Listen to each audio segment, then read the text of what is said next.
Hello दोस्तों, welcome to विशेष ज्ञान एडुयान और आप सभी का स्वागत करता हूं। मैं हूं आपके साथ आपका दोस्त रत्नेश कुमार गिरी और वीकली करंट अफेयर सीरीज का ये पार्ट थर्ड लेकर के आया हूं। दोस्तों, उम्मीद है आपको ये पसंद आएगा।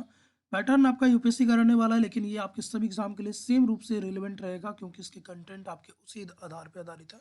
और ये मेनली ये आपके जो पीटी और वन डे एग्जाम होता है उसके ओरिएंटेड है। तो चलिए स्टार्ट करते हैं।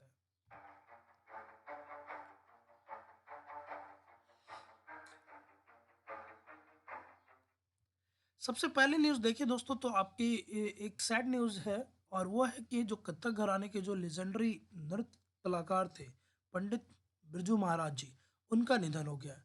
और ये लखनऊ घराने से बिलोंग करते हैं। तो सबसे पहले हम लोग देखेंगे कि इंडिया में कितने डांस फॉर्म है, आपके क्लासिकल डांस फॉर्म की क्या क्राइटेरिया होती है और कथक उनमें से क्या है, और बिरजू महाराज जी कौन थे। तो सबसे पहले देखिए, भारत में आपके टोटल 8 जो है ऐसे नृत्य कला हैं जिनको शास्त्रीय नृत्य कला का दर्जा दिया गया है। अब शास्त्रीय नृत्य कला क्या होता है दोस्तों, तो देखिए, वैसे नृत्य कला जो कम से कम तो आपके आज से 1500 साल पुरानी हो, जिसकी एक अलग खुद की पहचान हो और जो किसी दूसरे डांस फॉर्म को किसी भी मायने में कॉपी नहीं करता हो। ये कुछ उसके बेसिक रिक्वायरमेंट है आपके क्लासिकल डांस फॉर्म होने के। तो भारत में आज के टाइम में देखिए टोटल 8 डांस फॉर्म है, जिसमें ज़्यादातर आपके डांस फॉर्म आपको साउथ इंडिया से देखने को मिलेंगे, जिसमें आपको देखिए भरतनाट्यम हो गया, कथकली हो गया, कुचिपुड़ी हो गया और इधर मोहिनीअट्टम। ये जो 4 आपके नृत्य कला दिख रहे हैं ये आपके साउथ के हैं। अब कौन-कौन से स्टेट के हैं दोस्तों, तो आप कमेंट बॉक्स में इसको बताना कि भरतनाट्यम, कथकली, कुचिपुड़ी और मोहिनीअट्टम ये चारों किस-किस स्टेट से बिलॉन्ग करते हैं। फिर कथक की बात करें, कथक और कथकली में कंफ्यूज बहुत होते हैं लोग दोस्तों, तो ध्यान दीजिएगा कि कथकली आपका साउथ का है। कथक जो है ये नॉर्थ इंडिया का इकलौता क्लासिकल डांस फॉर्म है जो आपकी नृत्य में प्रस्तुत होता है। तो ये उत्तरी भारत का एकमात्र नृत्य कला, शास्त्रीय नृत्य कला शैली है। अगर पूर्वोत्तर भारत की बात करें तो यहाँ पर आपको 2 डांस फॉर्म दिख जाएगा। एक तो आपका मणिपुरी है, जो नाम से ही पता चल रहा है कि मणिपुर का है, और दूसरा यहाँ पर आपको दिखेगा सत्रिय। सत्रिय ये मेनली आपको असम वाले क्षेत्र को में देखने को मिलेगा, और इसके साथ एक और आपका जो डांस फॉर्म है, ये है उड़ीसी, जो आपका उड़िया का है। तो कमेंट बॉक्स में आप ये साउथ वाले जो 4 हैं, इनको स्टेट वाइज़ आप कमेंट में बताएँ कि कौन से कौन किस राज्य से हैं। अब बात करते हैं कथक की। तो देखिए, कथक जो है मैंने पहले ही बताया कि ये नॉर्थ इंडिया का इकलौता क्लासिकल डांस फॉर्म है। और कोई भी जो डांस फॉर्म होता है दोस्तों, तो वो उसका एक स्पेशल आपका कह सकते हो कि डिस्टिंक्ट फॉर्म होता है।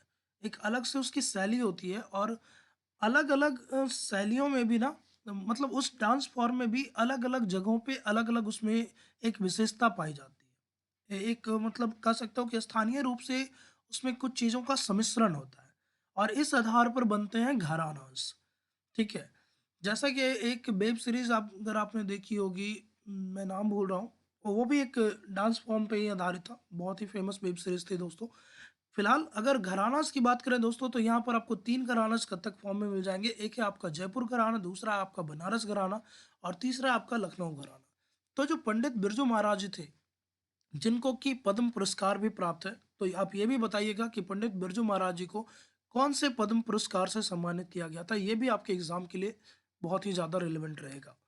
तो अब आपके पंडित बिरजू महाराज जी ये लखनऊ घराने से थे, और ये आपको देखिए किस ढंग से फॉर्म किया जाता है। तो यहाँ पर जो है आपके पैरों में देखिए तो बहुत ही पट्टीदार जो घुंघरू होते हैं वो पहना जाता है, और इसको एक स्टोरी टेलिंग फॉर्म में, जैसे किसी कहानी को आप नृत्य के द्वारा प्रस्तुत करते हैं। तो कथक मेनली क्या है कि आपकी ये कृष्ण और दूसरे जो आपके देवता हैं, खास तौर पे कृष्ण राधा, तो उनके प्रेम को और इस ढंग से जो आपकी भक्ति रस है और प्रेम रस है, उसको यहाँ पर मेनली परफॉर्म किया जाता है आपकी स्टोरी टेलिंग फॉर्म में।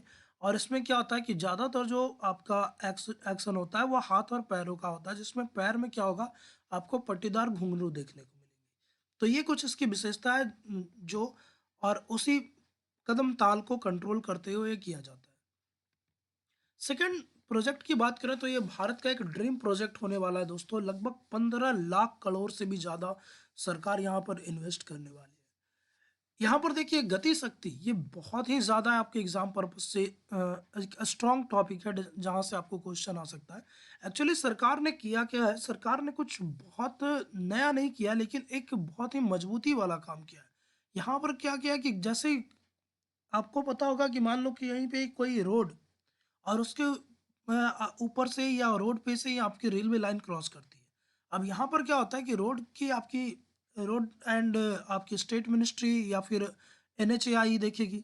रेलवे की जो चीज़ें हैं उसको रेलवे देखेंगे। तो कभी-कभी आपको ये देखने को मिलेगा कि सड़क बन गई, उसके बाद आपका रेल ब्रिज बन रहा है, वहाँ पे वापस आपका रोड डैमेज हो जाता है। सेम इसी ढंग से आप देखोगे कि आपका मिनिस्ट्री ऑफ अर्बन अफेयर्स मान लो सड़कों में ये शहरों में ये आपने आम तौर पे देखा होगा कि सड़कें बन गई, उसके बाद उसको फिर से तोड़ करके वहाँ पे नाला या सीवर का काम या इस ढंग से केबल का काम किया जाता है। तो इससे क्या होता है कि आपकी एक तो क्वालिटी पे बहुत ज़्यादा असर पड़ता है। आपने जो काम पहले कर रखा है, उसकी क्वालिटी डैमेज हो रही है, आपका प्रदूषण फिर से बढ़ रहा है। उसके कारण आपका सेम काम का डुप्लीकेशन होता है क्योंकि आप नाले बनाओगे तो फिर उसके बाद आप उसको ढकने के लिए रोड बनाओगे। तो इसमें एक तो खर्च बहुत ज़्यादा जा रहा है, दूसरा आपका टाइम बहुत ज़्यादा जा रहा है। तो यहाँ पर मेनली इस स्कीम में किया क्या गया है, इस स्कीम में आपका जो है 16 मिनिस्ट्री जो है, ministry of road and transport, railway, urban affairs, आपके जो मिनिस्ट्री ऑफ एग्रीकल्चर हो गया, मिनिस्ट्री ऑफ हाउसिंग हो गया, मिनिस्ट्री ऑफ हेल्थ हो गया, इस ढंग से टोटल जो है आपकी एविएशन मिनिस्ट्री हो गई, इस ढंग से 16-17 मिनिस्ट्रीज को यहाँ पर इंटीग्रेट किया गया है ताकि वो एक साथ क्या करें, इंटीग्रेटेड प्लान और कोऑर्डिनेट कर सकें। तो इसमें मेनली यही है दोस्तों गति शक्ति में कि हम लोग अपनी जो प्रगति कर रहे हैं उस प्रगति को हम लोग रफ्तार दें। तो रफ्तार किस तरह से देंगे, तो जो भी आपके ऑब्स्टिकल हैं उसको दूर करते हुए, और यहाँ पर जब सारी मिनिस्ट्री एक साथ कोऑर्डिनेट करके काम करेगी तो एक बेटर रिजल्ट आपको देखने को मिलेगा। और ये आपका पार्ट है दोस्तों national master plan for multi modal communities. अभी सरकार ने जो है 15 वर्षीय ये प्लान लाया है दोस्तों, जिसमें हम लोग मल्टी मॉडल कनेक्टिविटी पे वर्क कर रहे हैं, जिसमें हम लोग हाइपरलूप जैसे system, hyperloop, metro, water bodies को भी हम लोग बहुत ज़्यादा डेवलप कर रहे हैं। तो इसमें मेनली क्या है, ये नेशनल मास्टर प्लान का हिस्सा है, जिसमें क्या है ये गति शक्ति 16 मिनिस्ट्रीज़ का आपस में कोऑर्डिनेशन है और इसको कोऑर्डिनेट करके ही वो आपस में काम करेंगे, जिससे क्या होगा कि आपका प्लान डिले बहुत ही कम होगा और साथ ही साथ आपकी आपस में कोऑर्डिनेशन के कारण इंफॉर्मेशन रियल टाइम में आपकी शेयर की जा सकती है। इससे क्या होगा कि सरकार की जो प्रोजेक्ट है Bharatmala, Sagarmala, inland waterways, dry और लैंड पोर्ट्स, आपकी उड़ान स्कीम जो है, इस ढंग को के जो स्कीम्स हैं उसको बहुत ज़्यादा बूस्ट मिलेगा, जिसके कारण आपका वहाँ पे textile cluster, pharmaceutical cluster, defence corridor, ये सब चीज़ें जो है आपकी बहुत तेज़ी से डेवलप होंगी और आर्थिक रूप से भारत सशक्त होगा। इसी में देखिए 24-25 तक एक लक्ष्य रखा गया कि 2 लाख किलोमीटर लंबा अभी राष्ट्रीय राजमार्ग बनाना है। अभी वर्तमान समय में आप कमेंट बॉक्स में बताइए कि भारत में जो है कितना लंबा आपका राष्ट्रीय राजमार्ग है। भारत में अभी के टाइम में कितना लंबा राष्ट्रीय राजमार्ग है। आपको मैं एक हिंट दे दूं कि अभी के टाइम में भारत जो है दुनिया का तीसरा सबसे बड़ा आपका रोड नेटवर्क वाला देश है। अब यहाँ पर देखिए तो जो उसके चार आपके मेन मोटो रखे गए हैं उसको मैंने पहले ही बता रखा है। निर्बाध रूप से आपका इंटीग्रेटेड फंक्शन होगा, एक दूसरे से सम्मिलित रूप से आपकी जितनी बाधाएं हैं उसको दूर की जाएगी, कनेक्टिविटी को सुदृढ़ किया जाएगा और आपके कॉमन विजन के साथ काम किया जाएगा। अगर बात करें नेक्स्ट टॉपिक की, तो ये आपका स्वास्थ्य के दृष्टि से बहुत ही ज़्यादा अच्छा और महत्वपूर्ण टॉपिक है दोस्तों। अभी हाल ही में आप लोग को पता होगा कि वर्ल्ड इकोनॉमिक फोरम की बैठक हुई है। ये होती है आपका स्विट्जरलैंड के दावोस में। स्विट्जरलैंड के दावोस में ये बैठक होती है दोस्तों, और यहाँ पर लगभग जितने भी आपके महत्वपूर्ण देश हैं और जितने भी महत्वपूर्ण संगठन हैं वो सभी के सभी यहाँ भाग लेते हैं ताकि वो डिस्कस कर सकें अपने प्लान को, अपने एजेंडे को। तो यहाँ पर जो है उन्होंने एक आपकी जो यूएन के जो अभी चीफ है महासभा के, एंटोनियो गुटरेस, उन्होंने इसको एड्रेस किया और एड्रेस करते हुए यहाँ पर कोविड-19 का जिक्र किया और उन्होंने कॉन्सेप्ट की बात की थी दोस्तों जो आपके लिए एग्जाम पर्पज से इम्पोर्टेंट होगा, और वो है आपका वैक्सीन अपार्थेड। वैक्सीन अपार्थेड क्या होता है दोस्तों कि आपने सुना होगा कि वैक्सीन नेशनलिज्म, जिस समय वैक्सीन डेवलप नहीं हुआ था और जिस समय ये इन डेवलपिंग प्रोसेस था, तो जो विकसित देश है जिनके पास बहुत ज़्यादा फंड है उन लोगों ने क्या किया कि एडवांस बुकिंग करवाई। मिलियन बिलियन डॉलर वहाँ पर उन्होंने कंपनीज़ को एडवांस बुकिंग की कि जब भी आपके पास बनेगा सबसे पहले आप हमें ये चीज़ें दोगे। और उसके कारण क्या देखने को मिलता है कि वर्ल्ड में आपका इनइक्वालिटी और ज़्यादा बढ़ी। क्योंकि एक तो कोविड पैंडेमिक के कारण आपका रोज़गार छिन गया, लोगों की ज़िंदगियाँ जो है वो ख़त्म होने लगी। आपके पास स्वास्थ्य जो समस्या है उसमें बहुत ज़्यादा दरार देखने को मिली और उस समय में जब विश्व को आपका यूनाइट होना चाहिए, ना तो हमने इसके उत्पत्ति के रीज़न के बारे में यूनिटी दिखाई कि ये कहाँ से निकला, क्यों निकला, इस पे भी विश्व बँटा रहा और ना ही हमने अब हमारी जो वसुधैव कुटुंबकम वाली जो फीलिंग है कि the world is our family, ना ही हमने उसको दिखाया। यहाँ पर इस मैप को अगर आप देखो, तो कुछ कंट्रीज़ आपको दिखेंगे दोस्तों जो आपके डार्क नीला कलर में, आपका डार्क ब्लू में है, स्काई ब्लू। कुछ कंट्रीज़ हैं जो आपके लाइट ब्लू में है, कुछ आपके जो हैं वो पिंक में हैं और कुछ कंट्रीज़ आपको रेड में दिखेंगे। अब इनका आप मतलब समझ लो दोस्तों कि विश्व में कितनी ज़्यादा इक्वालिटीज़ है। ये जो आपके कंट्रीज़ दिख रहे हैं, ये वो कंट्रीज़ हैं जो अपने आप को दुनिया का हिमायती मानते हैं। ये आपका यूएसए है और साथ ही साथ ये आपका वेस्टर्न यूरोप का हिस्सा है, जिसमें आपके यूके, फ्रांस, जर्मनी ये सारे देश हैं। लेकिन जब समस्या आई दोस्तों, तो देखिए इन सभी ने आपका वैक्सीन नेशनलिज़्म को दिखाते हुए सभी वैक्सीन की जो डोज़ेज़ हैं, उसको एडवांस बुकिंग कराया और अपने देश के लोगों को यहाँ पर पहले दिया। नेशनलिस्ट फर्स्ट की यहाँ पर पॉलिसी लगाई गई, यानी हमारे देश के लोग सबसे पहले सुरक्षित रहेंगे तभी हम दुनिया की मदद करेंगे। उसके बाद आप देख सकते हो कि इसके कारण क्या हुआ कि आप ये 2021 में ये फुल्ली वैक्सीनेटेड हो गए। अभी के टाइम में यूके वगैरह आपका फुल्ली वैक्सीनेटेड है। फिर यहाँ पर देखो जो सेकंड रो आपका है, जिसमें आपका कनाडा आ गया, मेक्सिको आ गया, यहाँ पर ब्राज़ील, अर्जेंटीना, इधर ऑस्ट्रेलिया, रसिया, इधर फिर आपका सऊदी अरेबिया, आपका तुर्की, ये वैसे क्षेत्र हैं दोस्तों जो आर्थिक रूप से सशक्त हैं। तो ऑब्वियसली इनकी जब ज़रूरतें पूरी हो गई आपकी फर्स्ट रो वाले नेशन की, तो ये जो सेकंड डेवलपिंग नेशंस हैं या जिन्होंने खुद डेवलप किया था, उन्होंने अपने कंट्रीज़ को आपका प्राथमिकता देते हुए सबसे पहले आपकी ये की। और इन सब में जो सबसे बेकार या सबसे जो कह सकते हो कि बदकिस्मत वाला हिस्सा रहा वो है हमारा अफ्रीका। अफ्रीका वो देश देश है दोस्तों जहाँ से दुनिया के लगभग सभी देश अपनी आवश्यकताओं की पूर्ति करते हैं। भर-भर के पूरा करते हैं दोस्तों क्योंकि यहाँ पर आपकी संसाधनों की भरमार है। लेकिन इस कॉन्टिनेंट की बदकिस्मती क्या है कि यहाँ पर ये आर्थिक रूप से उतने सशक्त रहे रहे नहीं है क्योंकि ऐतिहासिक रूप से ये क्षेत्र आपका शैक्षणिक और सांस्कृतिक तो नहीं, शैक्षणिक और आर्थिक रूप से पिछड़ा रहा है।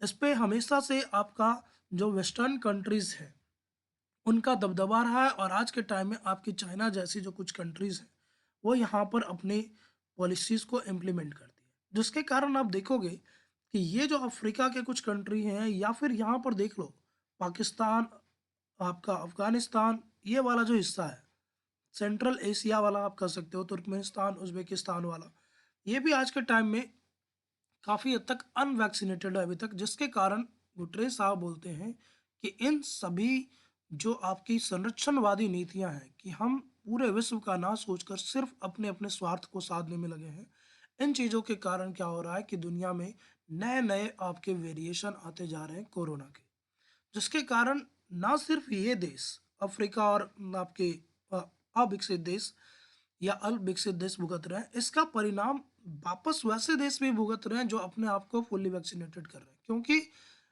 डब्ल्यूएचओ का ऐसा मानना है कि जब तक वो पूरी तरह से वर्ल्ड वैक्सीनेटेड नहीं होगा तब तक हम कोविड-19 के म्यूटेशन को, उसके नए नए आपके वेरिएशन को रोक नहीं सकते।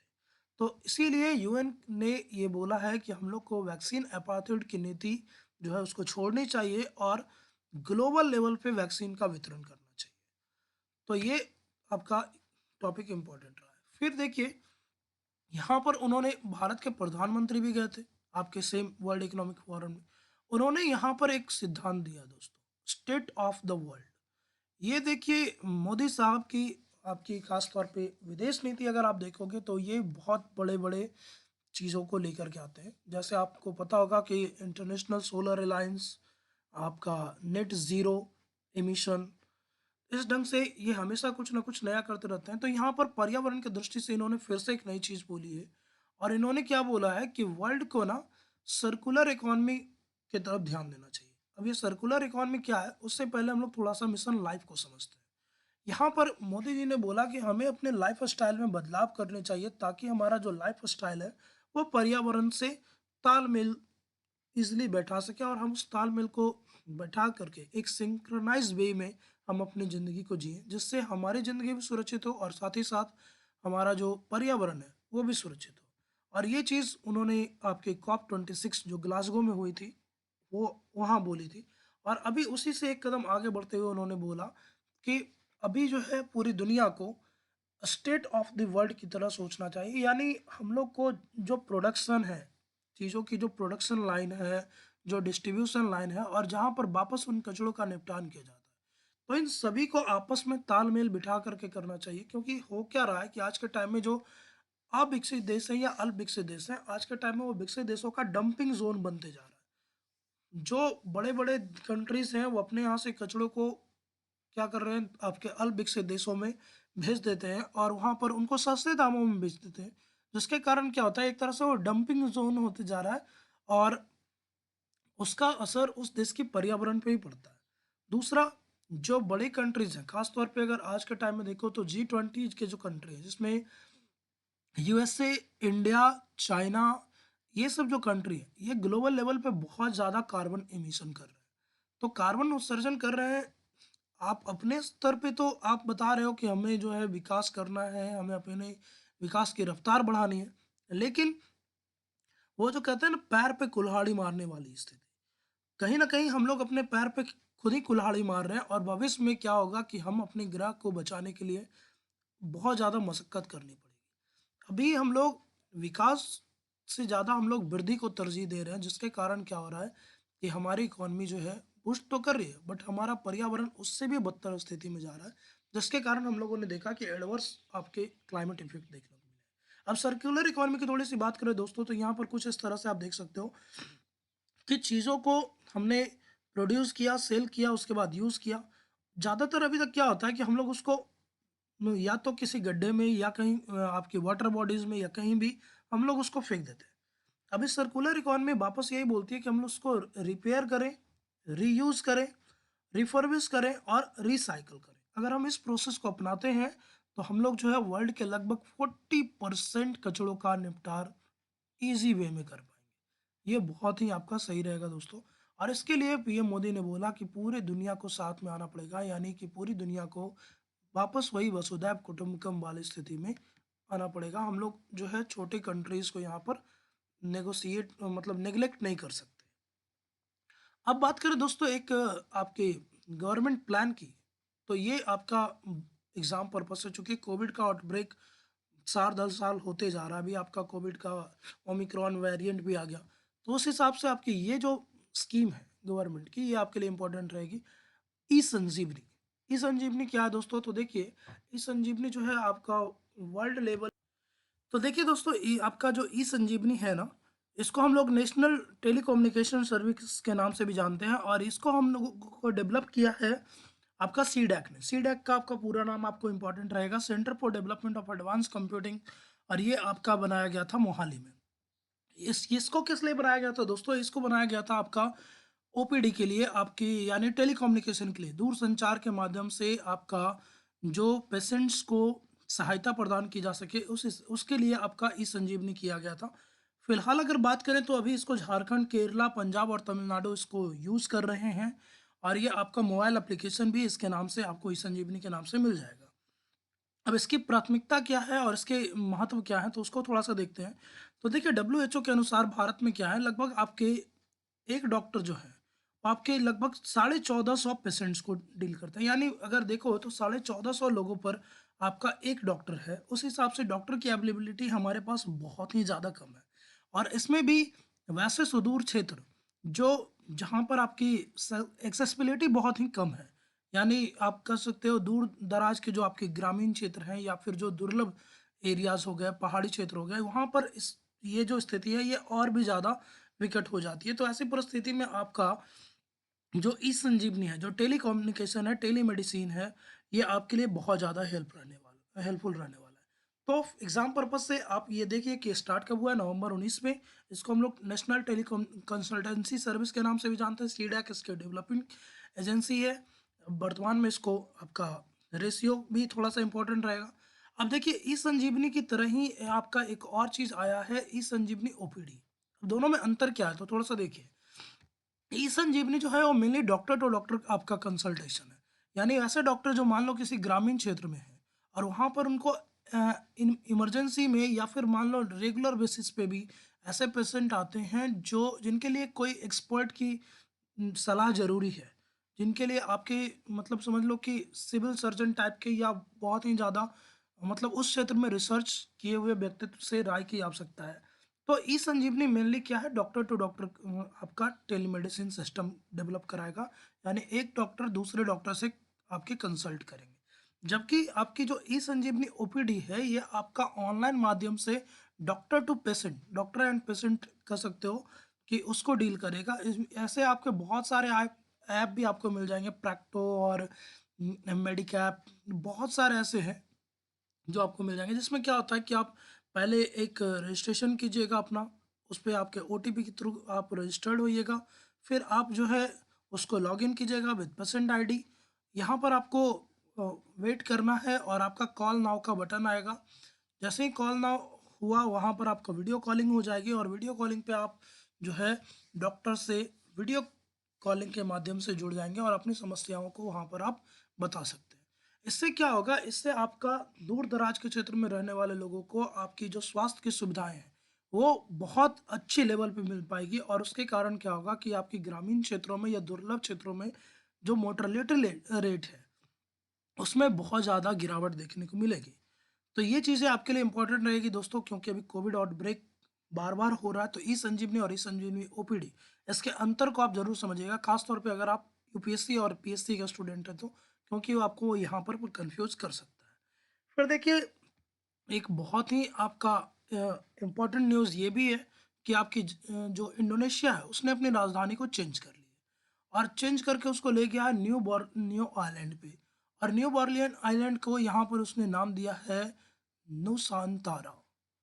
नुसांतारा क्यों दोस्तों? क्योंकि यहाँ पर जो है एक तो ये न्यू जगह है, न्यू प्लेस है, इसलिए इसको न्यू संतारा बोलते हैं। दूसरा, ये जो है एथनिक रूप से हिंदू धर्म से काफ़ी ज़्यादा जुड़ा हुआ है। तो यहाँ पर एक न्यू संतारा मंदिर भी है, जो कि काफ़ी ज़्यादा प्रसिद्ध रहा था प्राचीन काल में, तो उसके कारण भी इसको न्यू संतारा नाम दिया गया है।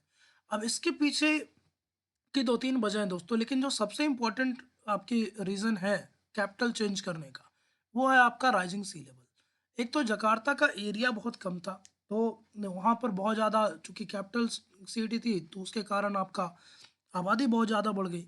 दूसरी, यहाँ पर जो क्लाइमेट चेंज हो रहा है, जो आपकी हरित गृह प्रवाह और आपकी पर्यावरण प्रदूषण के कारण समुद्र का जल स्तर बढ़ रहा है, जिसके कारण क्या हो रहा है कि जकार्ता धीरे-धीरे आपका जलमग्न होते जा रहा है। और जलमग्न होने के कारण क्या हो रहा है कि यहाँ पर एक तो समुद्र के अंदर उसका ज़्यादातर हिस्सा डूब रहा है। दूसरा चीज़ यहाँ पर क्या है कि जलमग्न होने के कारण यहाँ पर जो नदियाँ हैं, वो फ्लड लाइक सिचुएशन ले आ रही है, यानी बहुत ज़्यादा यहाँ पर बाढ़ जैसी स्थिति भी बन जा रही है। इस कारण से यहाँ की इंडोनेशिया की सरकार ने अपनी राजधानी जो है वो जकार्ता से न्यू संतारा चेंज करने की पेशकश की है और अभी वो उसको चेंज किया जाएगा। न्यू संतारा चूज़ करने का एक और रीज़न है दोस्तों, क्योंकि इसका एक तो एरिया ज़्यादा है, ये हाई एल्टीट्यूड पे है जकार्ता और दूसरे के मुकाबले। और तीसरा जो बोर्नियो आइलैंड है ये आपका उतना ज़्यादा विकसित है नहीं। तो एक इसको जब ये कैपिटल बनेगी तो ये एक विकसित रूप भी लेगा, ये भी आपको थोड़ा समझना होगा। तो यहाँ पर आप एनवायरनमेंट वाले में भी इसको आप समझ सकते हो। दूसरा, आपके करंट अफेयर के हिसाब से भी आपका ये इम्पोर्टेंट न्यूज़ है। फिर देखिए एक डिस्ट्रैक्टिंग न्यूज़ ये है कि आपका जैसे-जैसे आपकी कोविड की आउटब्रेक हुई है, उस ढंग से आपका साइबर अटैक भी बहुत ज़्यादा क्या हुआ है, बढ़ा है। क्योंकि यहाँ पर अब जो ठग हैं, जो साइबर ठग जिसको आप कह सकते हो, वो नए-नए तरीके अपना रहे हैं कि आपकी वैक्सीनेशन के ओटीपी के नाम पे, रजिस्ट्रेशन के नाम पे इस ढंग से बहुत ज़्यादा देखने को मिला। और दूसरा, यहाँ पर जैसे कोविड आउटब्रेक के कारण ज़्यादातर चीज़ें क्या हो गई है, डिजिटलाइज़ हो गई है। आपकी मनी मार्केट जो है, खास तौर पे बाज़ारों में जो आपका बहुत ज़्यादा आप देख सकते हो पेटीएम और फ़ोनपे, गूगल पे और इस ढंग से जो है बहुत ज़्यादा क्यूआर कोड का इस्तेमाल होने लगा है, क्योंकि आप फिजिकल करेंसी लेने-देने में थोड़ा-सा एक सावधानी बरत रहे हैं। दूसरा यहाँ पर क्या है, बच्चों की एजुकेशन ऑनलाइन हो गई है। अभी आप देखो, हाल ही में यूपी में इलेक्शन है, तो वहाँ पर भी गवर्नमेंट ने आपका क्या किया, जनसभाओं पे रोक लगा दी चुनाव आयोग ने। तो वहाँ भी आपके चुनाव आज के टाइम में वर्चुअल रैली में तब्दील हो गई है। तो जैसे-जैसे हम लोग डिजिटलाइज़ेशन की तरफ बढ़ रहे हैं, हमारे ऊपर जो साइबर अटैक का खतरा है, ये भी लगातार बढ़ रहा है। और इस कारण से बोल रहा है कि पिछले 1 डेढ़ साल में देखो तो लगभग 150% आपका ये साइबर अटैक बढ़ा है। तो ये आपके लिए इम्पोर्टेंट रहेगा कि आपका, और ये देखिए इसको एक यहाँ पर आउटलुक है, ग्लोबल साइबर सिक्योरिटी आउटलुक 2022, और इसको रिलीज़ करती है वर्ल्ड इकोनॉमिक फोरम। तो आप जल्दी से कमेंट सेक्शन में बताइएगा कि वर्ल्ड इकोनॉमिक फोरम जो है, ये कहाँ पर आपकी इसकी मीटिंग की जाती है। फिर नेक्स्ट टॉपिक देखिए, तो यहाँ पर क्या हो रहा है कि स्टील प्लांट उड़ीसा में लगने वाला है, और इसको लेकर के वहाँ पर जो वहाँ के लोकल लोग हैं, उन लोगों का बहुत ज़्यादा विरोध हो रहा है। और ये आपके जेएसडब्ल्यू यानी जिंदल स्टील का यहाँ पर ये प्लांट है, जो कि आपकी पारादीप पोर्ट जो है उसके पास लगेगा, और लोकल लोग इसका विरोध कर रहे हैं क्योंकि यहाँ पर जो लैंड एक्विजिशन है उसमें उनके जीविका के ऊपर संकट आ रहा है। और दूसरा, यहाँ पे इनके ये मानना है कि जब यहाँ पर स्टील प्लांट लगेगा तो उससे ज़्यादा बहुत ज़्यादा इस क्षेत्र में पॉल्यूशन लेवल भी बढ़ेगा, जिसके कारण जो स्थानीय लोग हैं, एक तो लैंड एक्विजिशन के कारण और दूसरा जो है आपके प्रदूषण के कारण यहाँ पर इसका विरोध कर रहे हैं। फिर देखिए यहाँ पर एक और आपका पहले से ही जो कि एक पॉस्को का प्रोजेक्ट रहा है, वहाँ पर भी लोगों ने विरोध किया था। तो आपकी करंट के न्यूज़ के हिसाब से देखिए जिंदल स्टील प्लांट इम्पोर्टेंट है। दूसरा आपका ये खनिज के हिसाब से आपका उड़ीसा इम्पोर्टेंट है। और तीसरा आप देख सकते हो कि ये पारादीप जो है, ये आपका जो पोर्ट सिटी है, ये आपके इम्पोर्टेंट रहेगी करंट अफेयर के हिसाब से। तो कमेंट सेक्शन में एक चीज़ और बताइए दोस्तों कि भारत में आपके कौन-कौन से बड़े आपके पोर्ट सिटी हैं और वो किस-किस राज्य में पड़ते हैं। ख़ास तौर पे आपके लिए 2 ज़्यादा इम्पोर्टेंट रहेंगे, एक आप कांडला, जिसका अभी नाम चेंज किया गया, और दूसरा आप हल्दिया बंदरगाह जो है। इन दोनों का राज्य बताइए और दोनों के जो नए नाम हैं, वो आप कमेंट सेक्शन में ज़रूर बताइएगा। फिर देखिए यहाँ पर जो नेक्स्ट है वो है आपका बम्बू शूट प्रोसेसिंग और प्रिजर्वेशन। इसका पूरा क्रक्स मैं बता देता हूँ दोस्तों कि अभी क्या है, नॉर्थ ईस्ट वाले क्षेत्र में बहुत ज़्यादा बम्बू की प्रोडक्शन होती है। बीच में क्या हुआ था कि बम्बू को पेड़ वाले क्षेत्र में डाल दिया गया था, तो वन उत्पाद के कारण यहाँ पर पर्यावरण की दृष्टि से इसके व्यवसायीकरण पे रोक लगा दी गई। पिछले 2 साल पहले सरकार ने वापस इसको घास की श्रेणी में ले आया है। तो बम्बू आज का टाइम में एक ग्रास है, और घास का आप इजली बिजनेस कर सकते हो। तो यहाँ पर इसको जो है न्यू नॉर्थ ईस्ट केन और बम्बू डेवलपमेंट काउंसिल जो है, इसको पूरा देख रेख करती है नॉर्थ ईस्ट का, और ये बहुत ज़्यादा आपका कॉमर्शियली वाइबल है, बहुत ज़्यादा आपका वाणिज्यिक रूप से फ़ायदेमंद है। और यहाँ पर जो बम्बू सूट है, यानी बम्बू यानी बाँस में आप देख सकते हो जो शुरुआत में जो कली निकलती है, वो आपके हेल्थ के लिए बहुत ज़्यादा अच्छा माना जाता है।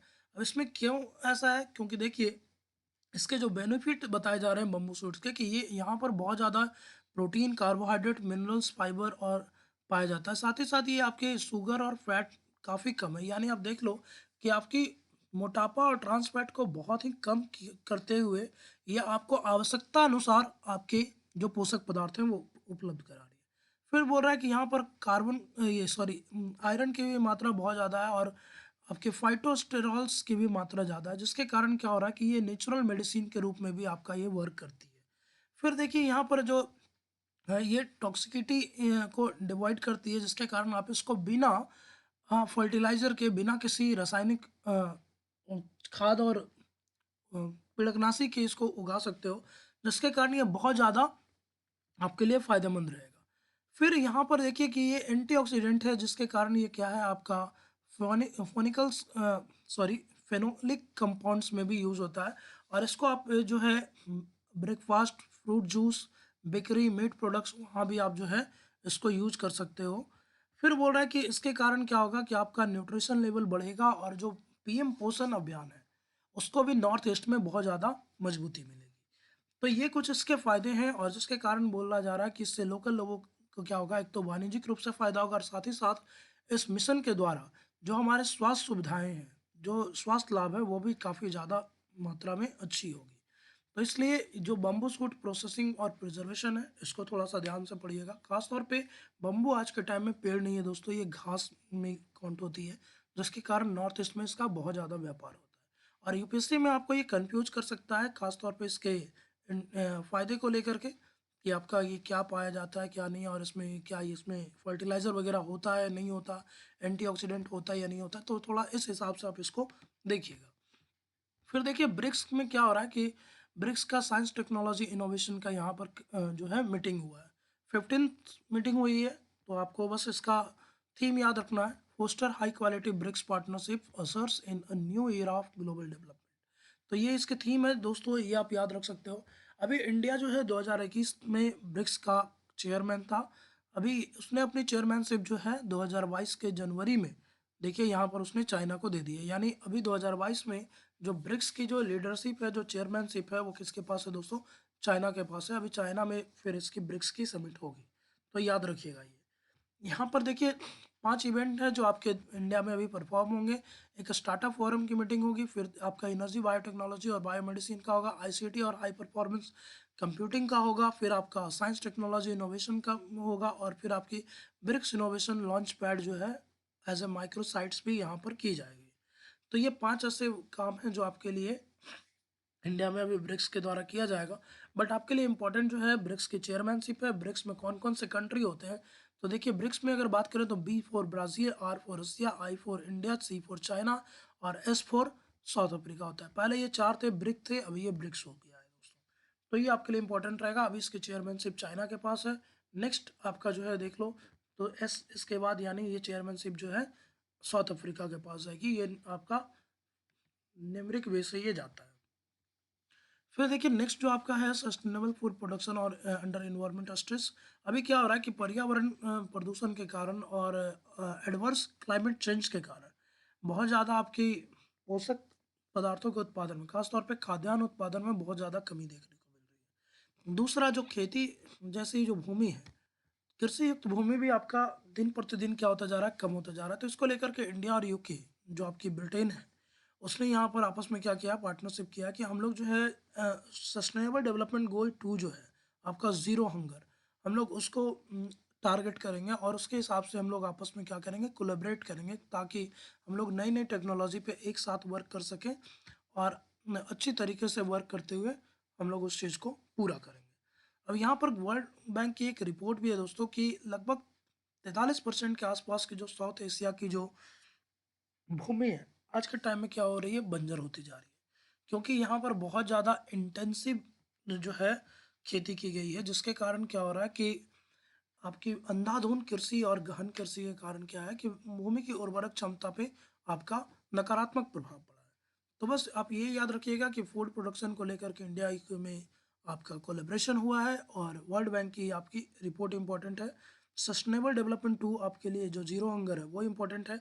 और ये किया कहाँ गया था वर्कशॉप, तो देखिए national agri food biotechnological institute जो है, नाभी जिसको बोलते हैं, ये मोहाली में है और ये पड़ता है आपका डिपार्टमेंट ऑफ बायोटेक्नोलॉजी के अंतर्गत। और इसके साथ जो कोलैबोरेशन है यूनिवर्सिटी ऑफ बर्मिंघम का है और इनको सपोर्ट मिला है दोस्तों, चूंकि इसमें नाभिकीय ऊर्जा का भी हम लोग, नाभिकीय तकनीक का भी इस्तेमाल करने वाले हैं। तो इसमें हम लोग को सपोर्ट मिल रहा है न्यूटन्स भाभा फंड के द्वारा और ब्रिटिश काउंसिल के द्वारा। तो ये सभी आपके लिए जो की पॉइंट है वो आपके लिए इंपॉर्टेंट रहेंगे। फिर नेक्स्ट देखिए, तो आपके लिए जो फॉरेस्ट सर्वे ऑफ इंडिया है, ये एग्ज़ाम की दृष्टि से जब तक नेक्स्ट फॉरेस्ट सर्वे नहीं आ जाता, ये लगभग हर 2 साल पे होता है दोस्तों। तो याद रखिएगा कि फॉरेस्ट सर्वे जो है इंडिया में, वो हर 2 साल पे आता है और ये जो है लगभग आपकी 17वीं रिपोर्ट है। सबसे पहले रिपोर्ट जो आई थी वो 1987 में आई थी और अभी के टाइम में ये आपकी 17वीं रिपोर्ट है। और इसके हिसाब से ये बोला गया दोस्तों कि भारत का जो फॉरेस्ट कवर है ये बढ़ा है और अभी के टाइम में ये भारत के कुल भौगोलिक क्षेत्र का लगभग 24.62% हिस्सा है। तो ये आपके लिए इम्पोर्टेंट रहने वाला है। अगर हेक्टेयर की बात करें तो लगभग ये 80.9 हेक्टेयर, मिलियन हेक्टेयर में आपका ये बढ़ा है।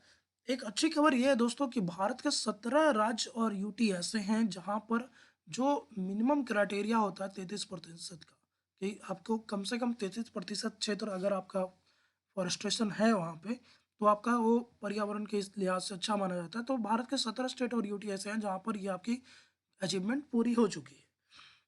अगर हम लोग बात करें तो लगभग ये आपका 2261 स्क्वायर किलोमीटर एरिया जो है वो आपका बढ़ा है पिछले बार के मुकाबले, और पिछली सर्वे कब हुई थी आपकी 2019 में। अभी देखिए तो भारत में 3 तरह के फॉरेस्ट आपके पाए जाते हैं। एक है आपका वेरी डेंस फॉरेस्ट, जहाँ पर आपकी जो कैनोपी है 70% या उससे ज़्यादा हो। तो बोला जाता है कि पूरे जो भारत में वन आवरण है उसका लगभग मात्र 3% ही है जो आपका डेंस फॉरेस्ट है। और फिर आपकी जो मॉडरेट है उसमें आपका कैनोपी जो है 40 to 70% होगा। ये लगभग आपके पूरे भारत का वन आवरण का 10% है, 9.5% के आसपास। और फिर जो ट्री कैनोपी है, यानी आप कह सकते हो बगीचा बागान इस तरह के जो क्षेत्र हैं, या फिर जो सार्वजनिक स्थानों पे सड़क तालाब इन क्षेत्रों में जो वृक्षारोपण किया गया है, तो उसके कारण भी बोला जा रहा है कि भारत का जो फॉरेस्टेशन है वो बढ़ा है, और सबसे ज़्यादा देखिए इसी में बढ़ा है आपका। और ये भारत के कुल वन आवरण का लगभग आपका 79.34% देखने को मिलेगा। अब देखिए तो भारत में ये आपके एग्जाम पर्पज से इंपॉर्टेंट रहेगा कि कौन कौन से 5 स्टेट है जहाँ पर ये सबसे ज़्यादा तेज़ी से बढ़ा है। तो अभी देखिए सबसे ज़्यादा जो वन क्षेत्र है वो बढ़ा है आपके आंध्र प्रदेश में। यहाँ पर लगभग आपको 647 स्क्वायर किलोमीटर एरिया जो है बढ़ गया है। सेकंड नंबर पे जो इंक्रीजिंग है वो आपका तेलंगाना है। थर्ड नंबर पे उड़ीसा है। फोर्थ नंबर पे कर्नाटका है, और फिफ्थ नंबर पे आपका झारखंड है। ये वो क्षेत्र है दोस्तों जहाँ पर आपका सबसे ज़्यादा ये बढ़ा है। लेकिन आपको अभी भी याद रखना कि सबसे ज़्यादा जो भारत में वनावरण है वो मध्य प्रदेश में ही है। तो ये याद रखिएगा। कौन कौन से 5 ऐसे क्षेत्र हैं जहाँ पर आपको ये तेज़ी से घटा है। तो देखिए सबसे तेज़ी से जो घटा है वो आपका है अभी के टाइम में अरुणाचल प्रदेश में। यहाँ पर लगभग 257 स्क्वायर किलोमीटर घट गया है। आपको पता होगा नॉर्थ ईस्ट में हम लोग बहुत ज़्यादा डेवलपमेंट प्रोजेक्ट चला रहे हैं, उसके कारण इसको बहुत ज़्यादा नुकसान हो रहा है। फिर मणिपुर, नागालैंड, मिजोरम और मेघालय, आप देख सकते हो कि जो 5 स्टेट जहाँ पर फॉरेस्ट जो घटा है, ये पांचों के पांचों स्टेट आपके नॉर्थ ईस्ट के हैं दोस्तों, क्योंकि हम लगातार यहाँ पर डेवलपमेंट प्रोजेक्ट जो है बहुत तेज़ी से काम कर रहे हैं, फॉर डेवलपमेंट रीजन भी और फॉर चाइना से सिक्योरिटी रीजन के पर्पज से भी। तो इसलिए जो आपके वन आवरण जहाँ पर पांचों स्टेट में घटे ये पांचों के पांचों नॉर्थ ईस्ट के हैं। तो आप याद रख सकते हो वैसे भी। और अरुणाचल प्रदेश में इसमें नंबर 1 है, आप उस हिसाब से याद रख सकते हो। फिर देखिए मैनग्रोव कवर, ये आपके यूपीएससी के लिए एक इंटरेस्टिंग टॉपिक होता है। तो आप देखिएगा कि मैनग्रोव कवर जो है वो आपका 17 स्क्वायर किलोमीटर बड़ा है। और मैनग्रोव किसको बोलते हैं दोस्तों? मैनग्रोव वन वैसे दोस्त वन होते हैं जो खास तौर पे आपके छिछले समुद्र में पाए जाते हैं, यानी खारे जल में जो आपकी कैनोपी पाई जाएगी उसको हम लोग आमतौर पे मैनग्रोव से संबोधित करते हैं। और ये आपको देखने को मिलेगी कोस्टल एरियाज वाले स्टेट में। तो यहाँ पर देखिए 17 किलोमीटर ये बड़ा है, और 3 स्टेट जहाँ पर ये सबसे ज़्यादा बड़ा है, तो एक तो है उड़ीसा, दूसरा आपका महाराष्ट्र, और तीसरा है आपका कर्नाटक। इसके साथ साथ भारत की बात करें तो इस साल ऐसा माना जा रहा है कि लगभग 7,204 मिलियन टन जो है हम लोगों ने कार्बन सिंक किया है। तो आपके लिए फॉरेस्ट सर्वे इंपॉर्टेंट रहेगा, खासतौर पे ये आपका 17वां रिपोर्ट था। इसको जारी कौन करता है? तो इसको जारी करता है ministry of environment, forest and climate change. इसको फिर देख सकते हो कि अभी के टाइम में 24% ही आपका है। तो ये की पॉइंट जो है आप याद रखोगे। फिर देखिए इंडिया और यूके जो है अभी फ्री ट्रेड एग्रीमेंट जो है उस पर बातचीत कर रहे हैं। और थोड़ा सा बस एफटीए को हम लोग देखेंगे। फ्री ट्रेड एग्रीमेंट क्या होता है? वैसा एग्रीमेंट होता है दोस्तों जिसमें दोनों देश, या अगर यहाँ दो से ज़्यादा देश हैं तो वो सभी देश अपने अंदर जो एक्स्ट्रा इम्पोर्ट ड्यूटी जो लगाते हैं, जैसे इम्पोर्ट ड्यूटी आपका कोटा सिस्टम कि हम लोग इससे ज़्यादा इम्पोर्ट नहीं करेंगे, या इस ढंग से जो सरचार्जिंग की जाती है वो चीज़ यहाँ पर हटा दिया जाता है। जिसके कारण क्या होता है कि दोनों देशों के सामान एक दूसरे देशों में क्या होता है, सस्ता हो जाता है, क्योंकि यहाँ पर गवर्नमेंट की टैक्सेशन काफ़ी कम या लगभग ना के बराबर होती है। तो भारत जो है अभी ये प्रयास कर रहा है कि हम लोग जो ब्रिटेन के साथ जो व्यापार है जो भी $50 बिलियन का है, इसको हम लोग अगले 10 साल में $100 बिलियन का करें। और इसलिए भारत जो है, और यूके भी इंटरेस्टेड है, क्योंकि यहाँ पर भारत जो है दुनिया का तीसरा सबसे बड़ा इकॉनमी बनने जा रहा है 2050 तक। और यहाँ पर जो मिडिल क्लास सेगमेंट है ये यूके के प्रोडक्शन यूनिट के हिसाब से काफ़ी ज़्यादा लुक्रेटिव रहने वाला है। तो ये ध्यान से पढ़िएगा। फिर ये आपके लिए इम्पोर्टेंट रहेगा कि भारत ने श्रीलंका को 900 मिलियन डॉलर का एड दिया दोस्तों, जिसमें जो है यहाँ पर करेंसी स्वैप भी है और आपका एक कर्ज भी कह सकते हो कि दिया गया है। यानी एक तो हम लोगों ने एड दिया है, मदद दी है, और दूसरा हम लोगों ने लोन दिया है यहाँ पर। ये क्यों दिया दोस्तों? क्योंकि श्रीलंका जो है अभी लगभग बहुत ही ज़्यादा आपातकाल की स्थिति से गुजर रहा है। श्रीलंका की अगर इकॉनमी देखिए तो वो ज़्यादातर आपके टूरिज्म पे आपका डिपेंड करती है। और पिछले 2-3 साल में कोविड आउटब्रेक के कारण टूरिज्म सेक्टर जो है पूरी दुनिया में बहुत बुरी तरह से गिरा है, जिसके कारण यहाँ पर जो फॉरेक्स है, फॉरेन जो आपका इनकम है, वो लगभग ख़त्म हो गया है। दूसरा, श्रीलंका गवर्नमेंट ने आपकी जो है जैविक खेती को बढ़ावा दिया है, जिसके कारण वहाँ पर फर्टिलाइज़र वगैरह का इस्तेमाल घट गया है। इसके कारण जो खेती में उत्पादन है, वो भी कुछ हद तक घटा है, क्योंकि जो किसान हैं उनको सही तरीके मालूम नहीं है और उस कारण से वो उतने अच्छी तरह से जो जैविक खेती है वो कर नहीं पा रहे। और इसके कारण श्रीलंका में खाद्यान्न संकट भी उत्पन्न हो गया। तीसरा, श्रीलंका जो है आपका बहुत ज़्यादा चाइना के डेब्ट ट्रैक पॉलिसी में फँस चुका है। उसके उसने ट्रिकोमाली और कोलंबो और इस तरह से बहुत सारे पोर्ट को डेवलपमेंट करने का झांसा दिया चाइना ने, और फाइनली आपको पता होगा कि हम्बन टोटा को 99 साल के लीज पे ले लिया। तो एक डेब्ट ट्रैप वाले में भी वो फँस चुका है। इन सब के कारण श्रीलंका की ऐसी स्थिति हो गई है कि जो अमेरिका की रेटिंग एजेंसी है, फिंच, उसने इसकी कैटेगरी को, रेटिंग को सीसी कर दिया दोस्तों। यानी अब इसके पास, इसके नीचे जो स्थिति है वो डिफ़ॉल्टर की है। यानी अगर इससे भी बदतर स्थिति होती है तो श्रीलंका की स्थिति आपकी ग्रीस जैसी हो जाएगी, यानी एक तरह से कंगाली के हाथ पे चला जाएगा। और ये भारत के सुरक्षा की दृष्टि से बिल्कुल भी सही नहीं है, क्योंकि चाइना ऐसे ही मौके को पहले बनाता है और दूसरा फिर ऐसे मौके को ही वो भुनाने का प्रयास करता है। सेम अभी के टाइम में आप देखोगे कि ये नेपाल के साथ किया जा रहा है, ये आपका साउथ अमेरिका में अर्जेंटीना के साथ हो रहा है, इधर आपकी पाकिस्तान की तो कुछ कहना ही नहीं है। तो फिलहाल आप इतना याद रखोगे, श्रीलंका जो है यहाँ पर इसको 900 मिलियन डॉलर की एड दी गई है। आपके एग्जाम पर्पज से श्रीलंका जो है उसकी कैपिटल इंपॉर्टेंट रहेगी, उसके जितने भी पोर्ट हैं, ट्रिकोनमाली हो गया, कोलंबो हो गया, अम्बनटोटा हो गया, ये आपका इंपॉर्टेंट रहेगा। फिर दूसरा, इसका कौन सा हिस्सा ऐसा है जहाँ पर जो हमने इसको गिफ्ट किया है, एक आइलैंड है दोस्तों जो हमने इसको गिफ्ट किया है, मैं उसका नाम भी आपको बता देता हूँ, कच्चा तीबू द्वीप कहते हैं इसको। कच्चा तीबू द्वीप हमने श्रीलंका को गिफ्ट किया, जिसके कारण बहुत ज़्यादा विवाद भी खड़ा होता है, क्योंकि पहले ये भारत का था, हम लोगों ने उसको दे दिया, हमारे मछुआरे आए दिन यहाँ चले जाते हैं और ये श्रीलंका की नेवी उसको पकड़ लेती है। तो फिलहाल जो है आपको इतना ध्यान रखना है कि श्रीलंका डेब्ट ट्रैप पॉलिसी में है और यह यहाँ तक आपकी खाद्यान्न संकट भी है।